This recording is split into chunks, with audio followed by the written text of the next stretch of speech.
નમસ્કાર, હું છું પ્રિયા અને તમે જોઈ રહ્યા છો જનતા કી જાણકારી ન્યૂઝ। નજર કરીએ આજના સમાચાર ઉપર।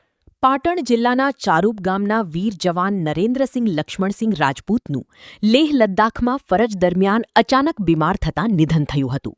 વર્ષ 2018થી ભારતીય સેનામાં સેવા આપતા નરેન્દ્રસિંહ દેશની સરહદ પર કપરા પરિસ્થિતિમાં ફરજ બજાવી રહ્યા હતા। તેમના પાર્થિવ દેહને સૈનિક સન્માન સાથે ચારૂપ ગામે લાવવામાં આવ્યો હતો, જ્યાં ભારત માતા કી જયના નારાઓ વચ્ચે ગાર્ડ ઓફ ઓનર આપી અંતિમ વિદાય આપવામાં આવી હતી। સમગ્ર ગામ અને 52 વાંટા રાજપૂત સમાજમાં શોકની લાગણી ફેલાઈ ગઈ હતી। અંતિમ યાત્રામાં મોટી સંખ્યામાં ગ્રામજનો, સમાજના આગેવાનો અને પરિવારજનો જોડાયા હતા। દેશ સેવામાં સમર્પિત આ વીર જવાનને ભીની આંખે શ્રદ્ધાંજલિ અપાઈ હતી। અહેવાલ ભરત ઠક્કર, બનાસકાંઠા।